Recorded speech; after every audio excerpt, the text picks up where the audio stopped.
Il y a un chiffre caché sur chaque relevé de tension artérielle que vous avez jamais eu qui pourrait vous tuer. Deux chiffres, un en haut, un en bas. Vous les avez vus 1000 fois. 140 sur 85, 128 sur 78. Votre médecin les débite à chaque visite. Mais voici ce que personne ne vous a dit clairement. L'un de ces chiffres est considérablement plus dangereux que l'autre après 60 ans. Et le chiffre qui détruit silencieusement les cerveaux, les cœurs et les reins des seniors n'est peut-être pas celui que vous surveillez. Les recherches de la Framingham Heart Study, suivant plus de 5000 personnes pendant des décennies, l'ont prouvé de manière concluante.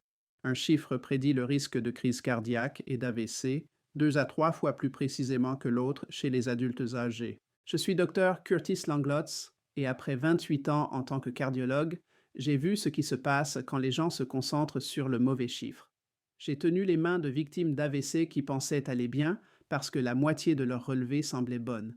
J'ai vu des familles déchirées parce qu'un médecin célébrait la mauvaise mesure pendant que le danger se construisait silencieusement. À la fin de cette vidéo, vous saurez exactement quel chiffre essaie de vous tuer.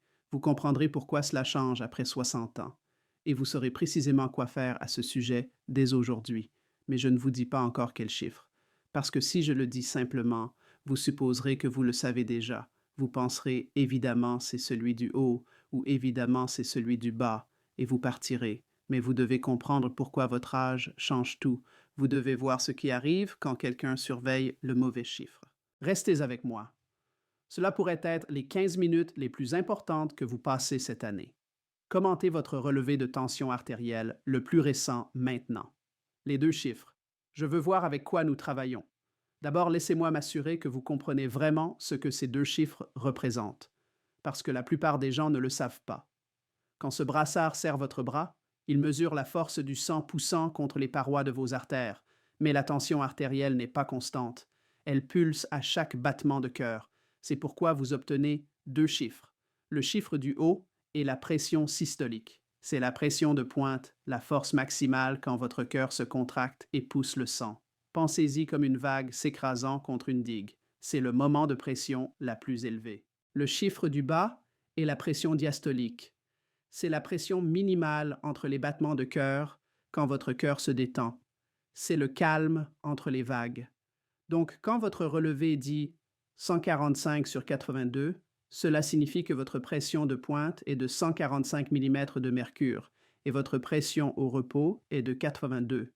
Pendant des décennies, les médecins ont traité les deux chiffres également. Si l'un ou l'autre était élevé, vous aviez de l'hypertension, vous aviez besoin de traitement, mais alors que les chercheurs ont suivi des millions de personnes pendant des décennies, suivant qui avait des crises cardiaques, qui avait des AVC, qui mouraient de maladies cardiovasculaires, un schéma a émergé. Et ce schéma devient considérablement plus important après 60 ans. Laissez-moi vous parler d'Evelyne. Evelyne avait 71 ans quand elle est venue me voir pour un deuxième avis. Vive, énergique, travaillant encore à temps partiel comme comptable. Sa tension artérielle ce jour-là était de 162 sur 68. Elle était soulagée en voyant le relevé. Dr Curtis Langlotz, dit-elle, mon chiffre du bas est excellent. Il est sous 70 depuis des années. Mon médecin habituel dit que tant que celui-là reste bas, le chiffre du haut n'est pas aussi préoccupant. Il a dit que mon cœur se détend magnifiquement entre les battements. J'ai senti mon estomac se serrer. Evelyne, dis-je prudemment, qui vous a dit que le chiffre du bas était le plus important? Mon médecin. Il le dit depuis des années. Il dit que la pression diastolique montre à quel point votre cœur travaille tout le temps. La mienne est parfaite, donc je suis protégé. J'ai essayé d'expliquer. Je lui ai montré les recherches. Je lui ai dit qu'à 71 ans, sa pression systolique de 162 était dangereuse, qu'elle nécessitait un traitement, que la diastolique de 68 ne la protégeait de rien. Evelyne ne voulait pas entendre. Elle faisait confiance à son médecin habituel. Elle était avec lui depuis 15 ans. Il connaît mon corps, dit-elle. Il ne me donnerait pas de mauvais conseils. 4 mois plus tard, Evelyne a eu un AVC massif. J'ai reçu l'appel de sa fille. Evelyne s'était effondrée dans sa cuisine. Au moment où les ambulanciers sont arrivés, le côté gauche de son visage tombait. Elle ne pouvait pas parler. Elle ne pouvait pas bouger son bras ou sa jambe droite. L'AVC a été causé par des années de pression systolique élevée martelant les vaisseaux sanguins délicats de son cerveau. De minuscules blessures, jour après jour, année après année, jusqu'à ce qu'un vaisseau finisse par se rompre. Cette pression systolique de 162, elle avait silencieusement détruit son cerveau pendant que tout le monde célébrait son chiffre diastolique parfait. Evelyne a survécu, mais elle n'était plus Evelyne. Elle a passé 3 semaines à l'hôpital, puis 6 semaines en rééducation. Elle n'a jamais retrouvé l'usage complet de son côté droit, n'est jamais retournée au travail, ne pouvait plus écrire, ne pouvait plus faire la comptabilité qu'elle avait aimée pendant 40 ans. Sa fille l'a installée dans une résidence médicalisée parce qu'Evelyne ne pouvait plus vivre seule, ne pouvait pas cuisiner, ne pouvait pas se laver en sécurité. On ne pouvait pas lui faire confiance pour ne pas tomber. La femme vibrante et indépendante qui était entrée dans mon cabinet avait disparu, remplacée par quelqu'un qui avait besoin d'aide pour tout. Sa fille m'a appelé 1 mois après qu'Evelyne ait emménagé dans l'établissement. Elle pleure tous les jours, m'a-t-elle dit. Elle dit qu'elle aurait souhaité être morte à la place. Elle dit que ce n'est pas vivre. Puis elle a posé la question qui me hante. Pourquoi personne ne lui a dit que le chiffre du haut était le dangereux? Pourquoi son médecin a-t-il continué à dire qu'elle allait bien? Commentez haut si on vous a dit de vous concentrer sur votre pression systolique. Commentez bas si on vous a dit que la diastolique est plus importante. Je dois voir quelle information circule. Maintenant, laissez-moi vous parler de Gérald, parce que son histoire montre le problème opposé. Gérald avait 67 ans. Son relevé était de 124 sur 94. Il était terrifié. Docteur Curtis Langlotz, dit-il, mon chiffre du bas augmente depuis des années. J'ai lu qu'une diastolique élevée signifie que mon cœur ne se repose jamais. Il travaille trop dur tout le temps. Je suis convaincu que je vais avoir une crise cardiaque. Gerald avait perdu le sommeil à cause de ça. Il avait acheté 3 tensiomètres différents. Il vérifiait sa tension 5 fois par jour. Il était anxieux, stressé, ce qui empirait probablement ses relevés. J'ai effectué un bilan complet. Test d'effort, échocardiogramme, score calcique coronaire. Le cœur de Gérald allait bien. Ses artères s'étaient white propres. Son risque était modeste, loin de l'urgence qu'il craignait. Oui, nous devions nous occuper de cette diastolique de 94. Elle ne devait pas être ignorée. Mais la terreur de Gérald était déplacée. Sa systolique de 124, c'était en fait excellent pour son âge, protecteur. Le vrai signe de danger aurait été si ce chiffre du haut était à 160 ou 170. Gérald avait été tellement fixé sur le chiffre du bas qu'il n'avait pas réalisé que son chiffre du haut était en fait une bonne nouvelle. 2 patients, tous deux de plus de 60 ans. L'un concentré sur le mauvais chiffre et a eu un AVC dévastateur. L'un inquiet du mauvais chiffre et a perdu des années de tranquillité d'esprit dans une anxiété inutile. Les deux manquaient la même information critique. Alors, quel chiffre est réellement dangereux après 60 ans? Avant de vous le dire, vous devez comprendre pourquoi votre âge change tout, parce que la réponse n'est pas la même pour une personne de 35 ans que pour une de 70 ans. Vos vaisseaux sanguins changent en vieillissant. Et ce changement est la clé pour comprendre quel chiffre va prédire si vous vivez ou mourrez. Vos artères ne sont pas des tuyaux rigides. Quand vous êtes jeune, ce sont des tubes flexibles, élastiques, comme des élastiques. Quand votre cœur pompe le sang, les artères jeunes et saines se dilatent pour absorber cette onde de pression. Puis elles reculent, comprimant le sang vers l'avant. Cette élasticité sert une fonction cruciale. Elle lisse la pression, protégeant vos organes du martèlement constant de chaque battement de cœur. Chez une personne jeune avec des artères flexibles, la pression systolique reste relativement modérée parce que les artères s'étirent. Et la pression diastolique reste relativement élevée parce que les artères reculent. Mais voici ce qui se passe en vieillissant. À partir d'environ 50 ans, vos artères commencent à se raidir. Les fibres élastiques dans les parois artérielles se décomposent. Elles sont remplacées par du collagène plus rigide. Des dépôts de calcium se forment, des plaques se développent. Vos artères deviennent moins comme des élastiques et plus comme des tubes en plastique rigide. À 70 ans, vos artères peuvent être 50% plus rigides qu'elles ne l'étaient à 40 ans. Maintenant, quand votre cœur pompe le sang dans ces artères rigides, elles ne peuvent pas se dilater et absorber la pression. La pression systolique monte en flèche. Cette onde n'a nulle part où aller, mais pendant la phase de repos, ces artères rigides ne reculent pas efficacement. La pression diastolique reste souvent normale ou même baisse. C'est pourquoi vous voyez tant d'adultes âgés avec des relevés comme 165 sur 72 ou 158 sur 68, systolique élevée, diastolique normale ou basse. Ce schéma a un nom, hypertension systolique isolée. C'est la forme la plus courante d'hypertension artérielle chez les personnes de plus de 60 ans. Pendant des années, les médecins ne savaient pas quoi faire. Certains pensaient, eh bien, si la diastolique va bien, peut-être que ce n'est pas vraiment de l'hypertension. Peut-être que c'est juste le vieillissement normal. Nous savons maintenant que cette pensée était catastrophiquement fausse. Cette pression systolique élevée n'est pas un marqueur inoffensif d'artère rigide. Elle détruit activement vos organes. À chaque battement de cœur, cette haute pression systolique martèle vos vaisseaux sanguins, votre cerveau, vos reins, votre cœur, vos yeux.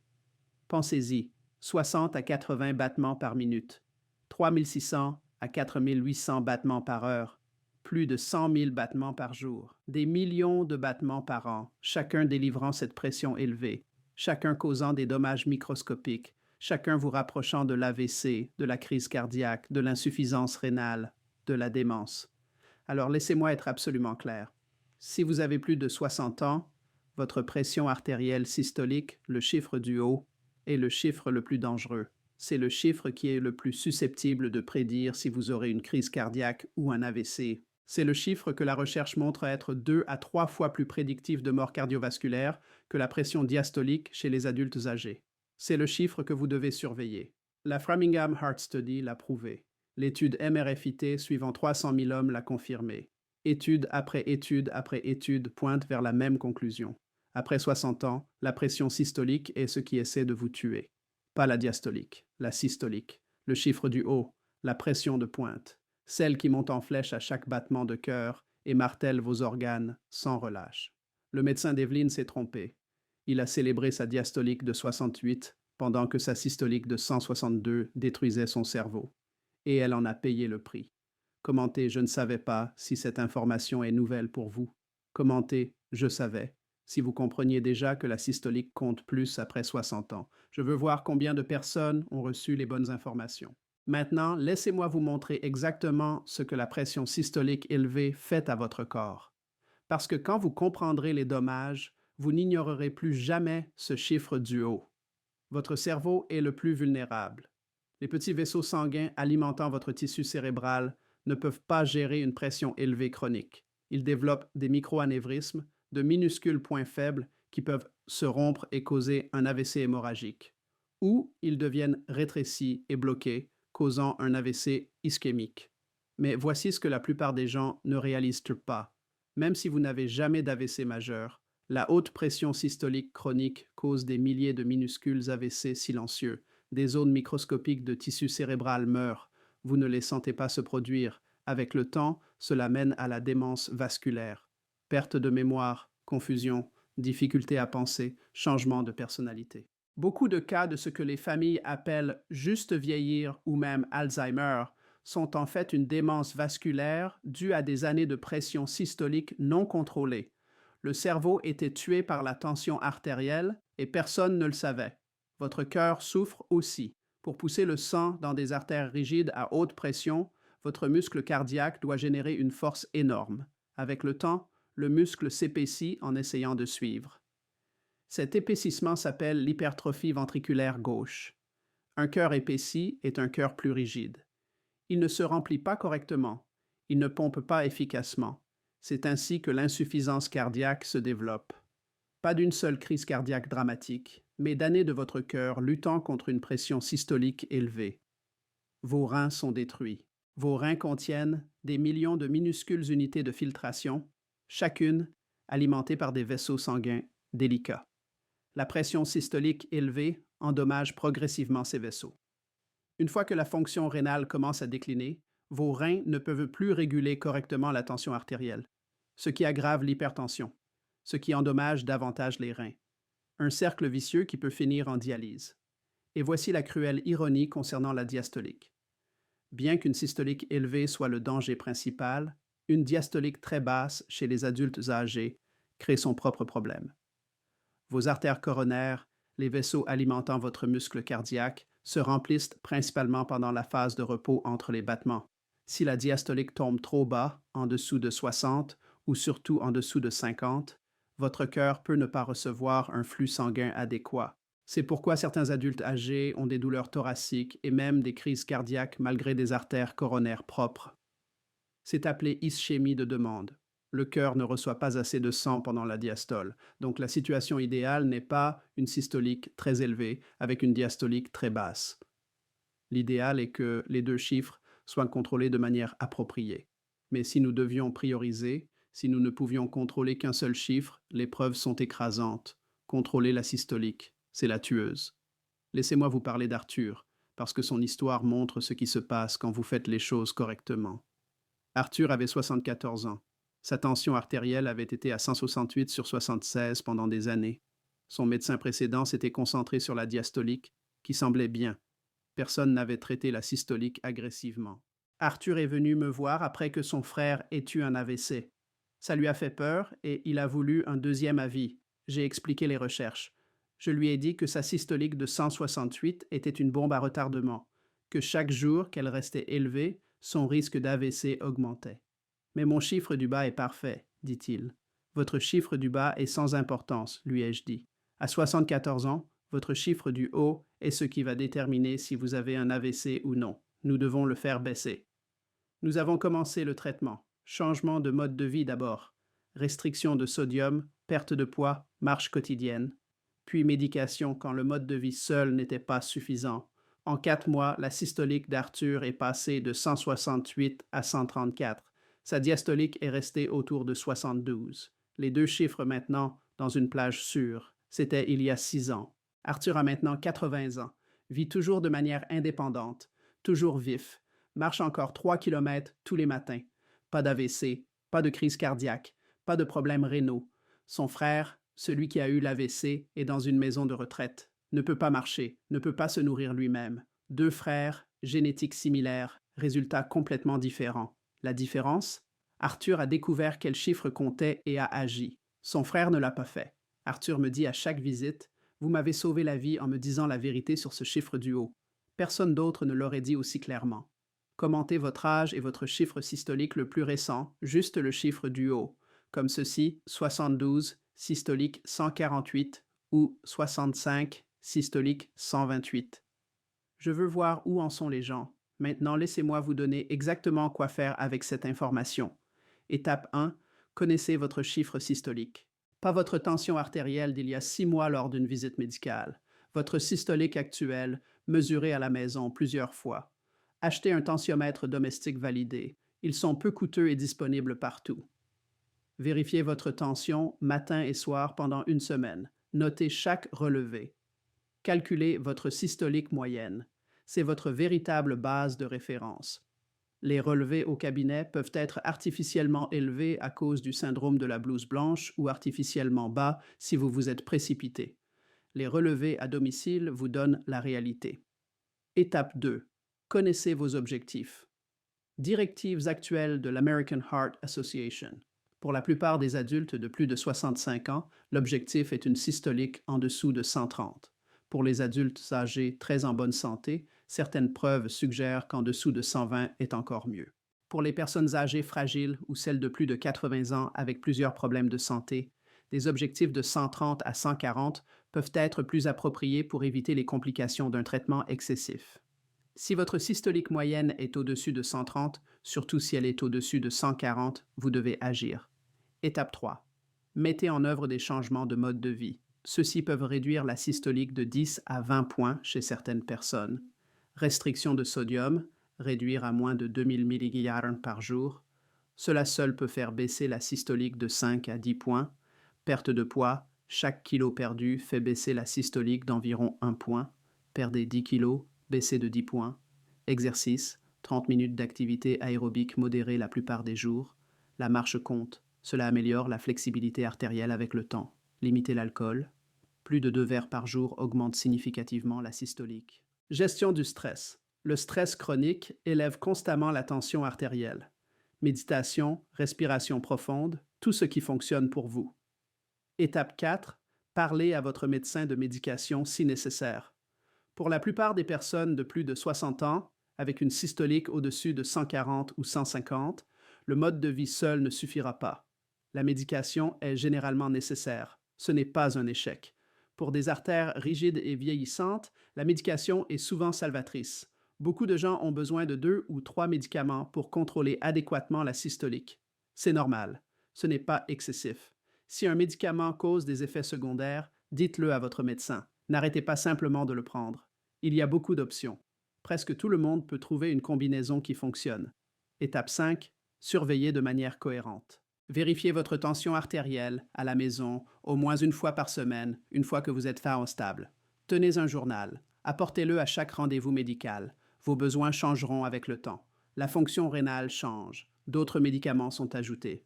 Le contrôle de la tension artérielle nécessite une attention continue, pas une approche à régler et oublier. Étape 6. N'arrêtez jamais brusquement un médicament. Si vous êtes préoccupé par votre médicament pour la tension artérielle, parlez-en à votre médecin. L'arrêt brutal peut causer des pics de rebond dangereux. Ajustez ensemble. Ne faites jamais cavalier seul. Laissez-moi aborder les objections que j'entends constamment. Mon père a vécu jusqu'à 88 ans avec une tension élevée et n'a jamais pris de médicaments. Biais de survie. Pour chaque personne qui bat les probabilités, beaucoup d'autres sont mortes d'AVC ou de crise cardiaque dans la soixantaine ou la soixantaine. Vous n'entendez pas leurs histoires parce qu'elles ne sont pas là pour les raconter. Les données sont claires. Traiter une pression systolique élevée prévient les AVC et les crises cardiaques. Ne jouez pas votre vie en espérant être l'exception chanceuse. Je me sens bien. Pourquoi traiter quelque chose sans symptômes? Parce qu'au moment où l'hypertension artérielle cause des symptômes, des dommages catastrophiques se sont déjà produits. L'AVC arrive soudainement. La crise cardiaque frappe sans avertissement. C'est pourquoi l'hypertension est appelée le tueur silencieux. Elle travaille tranquillement pendant des années, détruisant vos artères, affaiblissant vos organes, préparant le terrain pour le désastre. Attendre les symptômes, c'est attendre trop longtemps. La tension artérielle augmente naturellement avec l'âge. Nous ne devrions pas lutter contre ça. La tension artérielle augmente avec l'âge parce que les artères se raidissent. Mais ce n'est pas parce que quelque chose est courant que c'est inoffensif. L'essai HIV a spécifiquement étudié le traitement chez les personnes de plus de 80 ans. Résultat, AVC réduit de 30%, décès de toute cause réduit de 21%. Traiter la tension artérielle chez les adultes âgés les protège. La clé est de le faire soigneusement avec une surveillance appropriée. Baisser trop la tension artérielle cause des chutes et de la confusion. Cela peut arriver si le traitement est trop agressif, surtout chez les patients âgés fragiles. C'est pourquoi l'individualisation compte. Mais pour la grande majorité des personnes de plus de 60 ans, le contrôle de la tension artérielle est énormément bénéfique. Le risque de ne pas traiter dépasse de loin le risque de traiter de manière appropriée. Je pense souvent à Evelyne. Je pense à elle, assise dans cette résidence médicalisée, pleurant tous les jours, souhaitant être morte au lieu de vivre comme ça. Je pense à la question de sa fille. Pourquoi personne ne lui a dit que le chiffre du haut était le dangereux? Je pense à quel point cela aurait pu être facilement évité. Si quelqu'un avait clairement expliqué qu'à 71 ans, sa systolique de 162 était la menace. Si quelqu'un avait insisté sur le traitement au lieu de célébrer sa diastolique. Evelyne a eu des décennies de bonne vie volées à cause de la surveillance du mauvais chiffre. Son médecin lui a donné de mauvaises informations. Le système médical l'a laissé tomber. Et elle a payé avec son indépendance, sa dignité et finalement sa volonté de vivre. Je ne peux pas revenir en arrière et sauver Evelyne, mais je peux m'assurer que son histoire en sauve d'autres. Je peux m'assurer que vous savez ce qu'elle ne savait pas. C'est pourquoi j'ai fait cette vidéo. Vous connaissez maintenant la vérité. Après 60 ans, votre pression artérielle systolique, ce chiffre du haut, est le dangereux. C'est celui qui prédit l'AVC, la crise cardiaque, l'insuffisance cardiaque, la maladie rénale, la démence. C'est celui qui doit être contrôlé. Ne faites pas l'erreur d'Evelyne. Ne célébrez pas un bon chiffre diastolique pendant que votre systolique détruit vos organes. Connaissez vos chiffres, concentrez-vous sur la systolique, agissez si elle est élevée. Travaillez avec votre médecin pour la contrôler. Cette information est un pouvoir, mais seulement si vous l'utilisez. Si cette vidéo vous a donné des connaissances qui pourraient sauver votre vie, partagez-la. Pensez à tous ceux que vous connaissez de plus de 60 ans, votre conjoint, vos parents, vos frères et sœurs, vos amis. Combien d'entre eux se promènent en ce moment avec une pression systolique élevée, pensant qu'ils vont bien parce que leur diastolique semble bonne? Combien d'entre eux sont à un AVC de tout perdre? Partagez cette vidéo. Elle pourrait littéralement sauver une vie. Abonnez-vous à cette chaîne. Je m'engage à vous apporter des informations claires, basées sur la recherche, qui coupent à travers la confusion. Des informations que votre médecin n'a peut-être pas le temps d'expliquer. Des informations qui pourraient changer votre avenir. Et laissez un commentaire. Racontez-moi votre histoire. Avez-vous été surpris d'apprendre que la systolique compte plus après 60 ans? Vous êtes-vous concentré sur le mauvais chiffre? Quelles questions avez-vous encore? Je lis chaque commentaire. Vos questions m'aident à créer du contenu qui vous sert mieux. Votre cœur bat fidèlement depuis plus de 60 ans. Plus de 2 milliards de battements. Il mérite votre attention et vos soins. Contrôler votre pression systolique est l'une des choses les plus importantes que vous pouvez faire pour le protéger. Ne laissez pas ce chiffre du haut vous surprendre. Surveillez-le, contrôlez-le, vivez. Je vous verrai dans la prochaine vidéo.